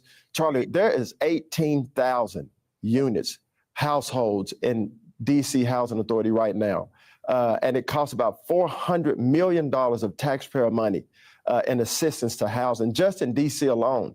In our country, there's 3.2 million households that receive HUD funding at $45 billion of taxpayer money. And so no longer will illegal aliens be able to live in HUD-funded housing, and those that are committing criminal activity, I have a message for them. It's time to pack your bags because it is no longer allowed. Wow. Secretary Turner made it clear No longer will illegal aliens be able to leave citizenship boxes blank or take advantage of HUD-funded housing, riding the coattails of hardworking American citizens. HUD has issued a sweeping directive giving public housing authorities 30 days to audit tenants' citizenship or legal immigration status. About 3,000 PHAs across the nation have been notified, warning that non-compliance could jeopardize their federal funding. So here are the pros of having this crackdown. Number one, it protects American taxpayers and ensures limited Section 8 resources are available to citizens and legal residents.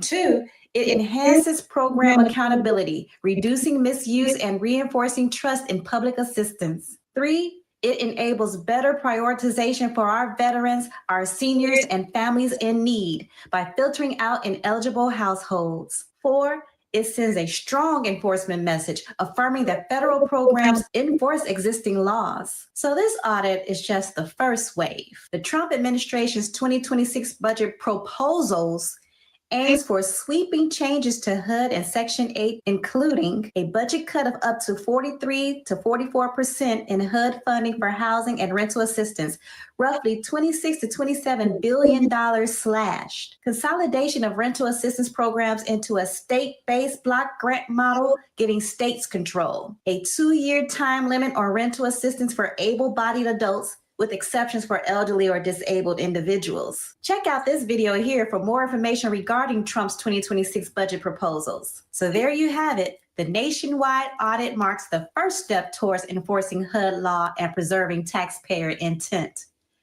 Ladies and gentlemen, please like, share, subscribe, comment, and click the notification bell to make sure that you're sharing this with people who are here and on government assistance regarding housing, because now they're cracking down and they're cracking down big time. So please like, share, subscribe, comment, and click the notification bell. Do it right now. Share it with somebody. Share it. Somebody who needs it will see it. All right. So let's get into some community news. We're going to touch on Rakesh Memorial. That will be on September 28th. 2025 on Well Road in Well Road District in Manchester. Please be there if you're in that area to support the family. This is a memorial for Rakesh. He passed away a year ago. He left a wife and children, and any support you can give that family will be welcome. Also, we have to move to community events at this point. We have a gentleman a lady by the name of Gia. Gia will be having her Sunday Vibes starting Sunday, September 14th. That's in 3 days from now. We're in October 11th, so 3 days from now. That's on Sunday. She will be having her Sunday Vibes starting Sunday, September 14th. And that's at Gia's Bar in Morningside District in St. Elizabeth. That's close to Junction if you don't know where that is. And if you know where Witter's Funeral Home is in that area, it's right, there's a road right there that leads you up to where Gia is. You can always contact me or send me a message and I'll give you directions. But she said food is on the house. You pay for beverages, and that's gonna be a big deal. Big up to Gia.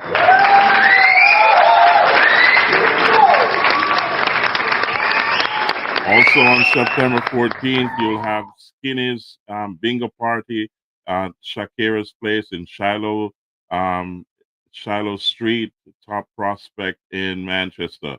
Check this out. Skinny is also one of the members of Dragon Force Sound. I'm sure the music is going to be great. $50 per bingo book, and that's on September 14th. It starts at 7 p.m. He's a top chef, so the food is going to be great. Check him out. This is going to be Skinny's big deal on September 14th. A big bingo party. Go there, ladies and gentlemen. It's going to be nice, as usual.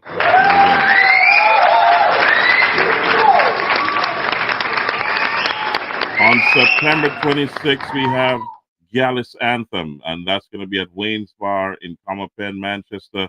and this is by DJ Kino. DJ Kino's birthday celebration called Gallus Anthem, and this is the street dance edition. This is going to be a big deal. He just lost his mom, so I know he's still feeling that pain. So gather with him at his birthday to cheer him up and make it a big deal. Star Level Sound System, Lisa Stain, and also you have DJ Deshaun and many other sound systems that's going to be there. So this is going to be a big deal, ladies and gentlemen. Check it out. It's going to be a big, big event. Here we go.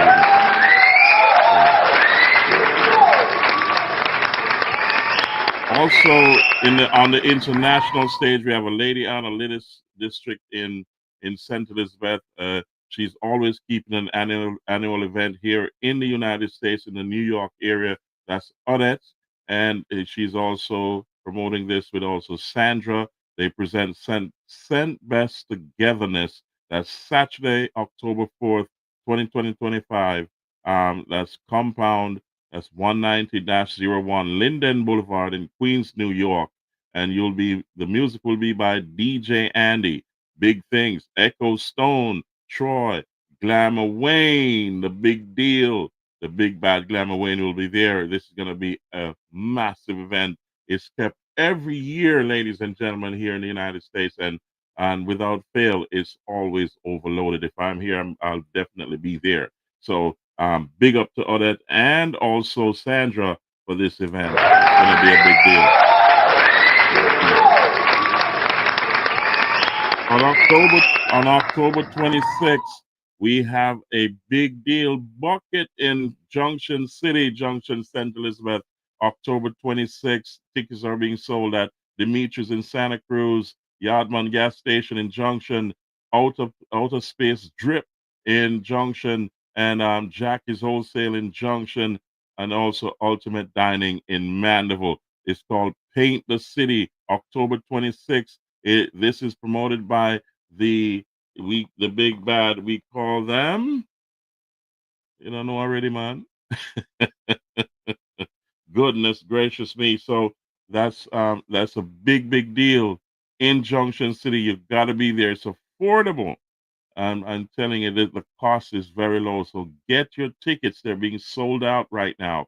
And you got to get your tickets early because October 26th is around the corner. The tickets are almost sold out.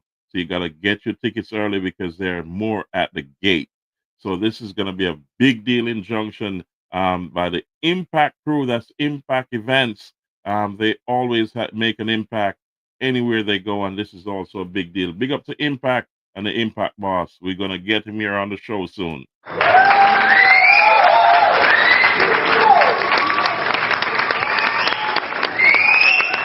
Also on December 6th, we have an event by a very prominent lady. We call her Muma Sketel. Big up to Muma Sketel, who presents her annual party. It's called Ambition Over Hype, December 6, 2025. This is a big deal at Time Is Now Car Wash in Prospect District in Manchester. This is a big deal, guys. It's one of those parties I always tell you. It's one of those link-up parties, big people thing. It's always overloaded. Tic-tac sound has always been there, and they've always created a vibe. And also DJ Splendid, where him going bona fire and turn up the thing for all the people, so you'll enjoy it. It's always fun at this event. So big up to Muma Sketel every time.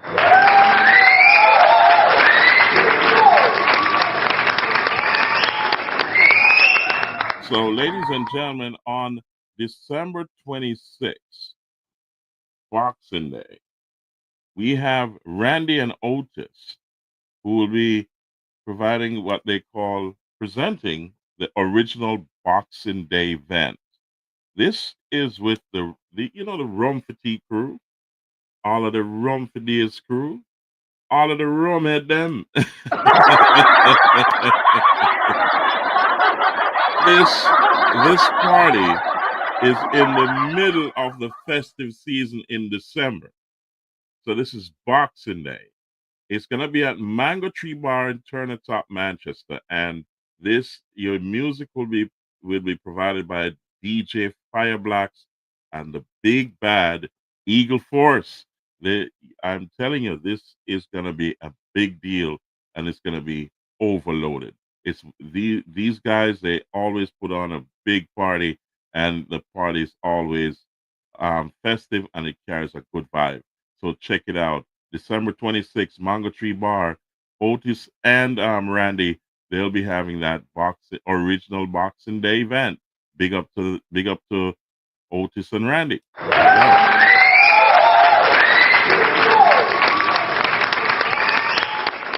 So, ladies and gentlemen, just remember that if you're in South Central Jamaica, you want to visit a few spots that I'm going to tell you right now. These spots, don't miss them.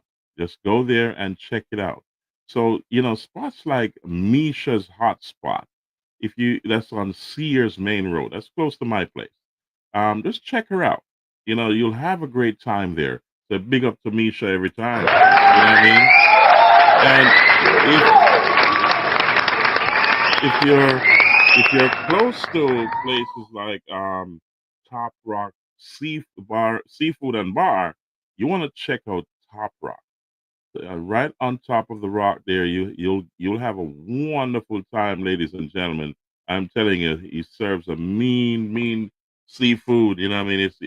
It's nice and off the chain. So check him out. There's the numbers you can order before you get there.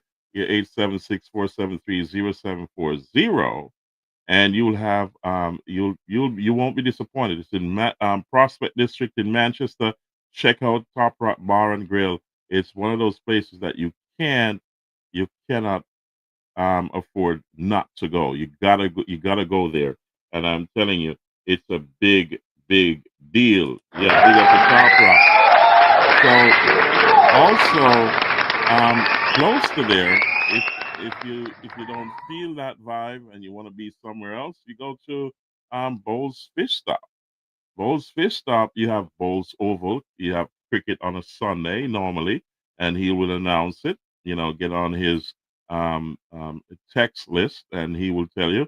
There's numbers there you can call ahead and order your food. There's a great bar vibe, and it's a beautiful atmosphere there. Check him out. It's 876-886-7320. You can always call Iron Bowles, and he will take care of you. Big up to Iron Bowles. And finally, guys, you remember the Mystic Inn, right? If you remember the Mystic Inn, that's my place. You check it out. You can have a great time there. Just roll on up any day of the week. You can call in ahead. You have my number, so you can call in and make special arrangements if you have parties or weddings and so on. Anything that you wanna be catered for, you can call me and I'll get that arranged for you. But check out the Mystic Inn. It's a beautiful place to hang out. Thank you, ladies and gentlemen. It's a big deal. You know what I mean? But always remember, ladies and gentlemen, thank you for being here. Please like, share, subscribe, comment, and click the notification bell. And also remember to pray when you're going out, pray when you're coming in. But always remember, God is in control. Thank you, ladies and gentlemen, for being here. It was my pleasure to have you on the listening to my program and watching the program. And we will be seeing you at the next show. Always a pleasure to have you. And do watch out on Saturday when we have some surprise events to announce to you. We have some great news for you on Saturday, so please like, share, subscribe, and comment, and click that notification bell. It was a pleasure having you, ladies and gentlemen. Thank you so much for being here on the show, and we'll see you at the next show. God bless you all. Thank you so much.